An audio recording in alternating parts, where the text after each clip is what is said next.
আমরা এসেছি মাননীয় মুখ্যমন্ত্রী আমাদের সর্বভারতীয় সাধারণ সম্পাদক অভিষেক ব্যানার্জির যে কর্মসূচি তার আর এই যে বিজেপি যে কুৎসা রটানো বিভিন্ন রকমের যে বাংলাকে হ্যাকেল করা তার প্রতিবাদে আজ পূর্ব বর্ধমান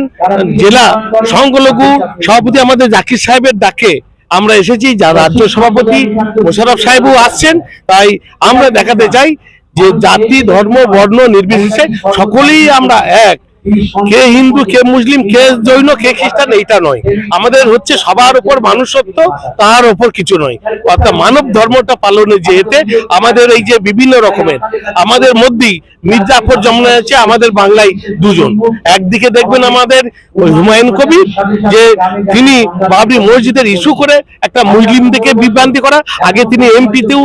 এতে বিজেপি 19 সালে দাঁড়িয়েছিলেন, আবার এখানেও দেখছি আমরা নওশাদ সিদ্দিকী তিনিও সেইভাবে করছেন। তাই মুসলিমদের ঐক্য মত ঠিক রাখতে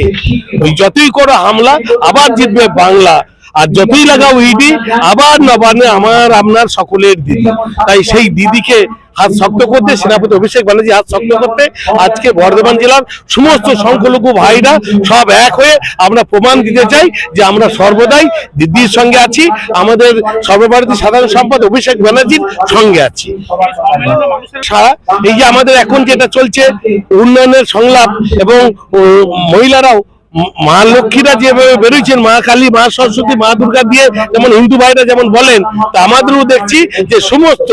জাতি ধর্ম বর্ণ নির্বিশেষে সকল মহিলারাই কিন্তু এখন পৌষ মাসে হিন্দু ভাইরা জানি উন্নয়নের লক্ষ্মী পাঁচালি করে, এখন আমাদের উন্নয়নের পাঁচালিতে তারা প্রতি বুথে বুথে 3টে জায়গায় তেনারা প্রতি বুথে প্রতিটি অঞ্চলে সমস্ত ডোর টু ডোর ওই মারা ঘুরছেন, আর আমাদের প্রতিটি বিধানসভায় 3টি করে ক্যাম্প করে আমরাও সকলেই উন্নয়নের সংলাপ, যে 15 বছর গৌরবময় যে দিদি যা করেছেন তার ওই যে 95টা স্কিম আজকে আমরা মানুষের হাতে আমাদের সেনাপতির নির্দেশ অনুযায়ী আমরা দেখাতে চাই যে এই দলটি কি করেছে। আগে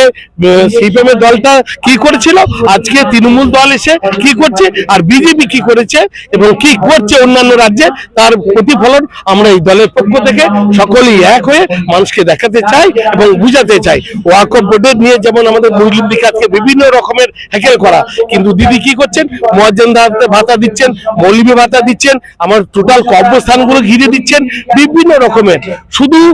ওই দিদির উন্নয়ন আর মানুষের সুবিধা বিপদে পাশে দাঁড়ানো, এই হচ্ছে দিদির অঙ্গীকার, এই হচ্ছে আমাদের সেনাপতি অভিষেকের অঙ্গীকার। তাই এই আমরা সকল মুসলিম গোটা বর্ধমানবাসী এক আছি, আমরা দিদির সঙ্গে আছি এবং সেনাপতি অভিষেক ব্যানার্জির সঙ্গে আছি, তার প্রমাণ দিতে আমরা আজকে বর্ধমান জেলায় এসে হাজির হয়েছি। আমার নাম শেখ আব্দুল লালন, আমি আজকে 2 নম্বর ব্লকের মামাটি মানুষের সৈনিক হিসাবে কাজ করি, আমি ওই ব্লকের ব্লক প্রেসিডেন্ট।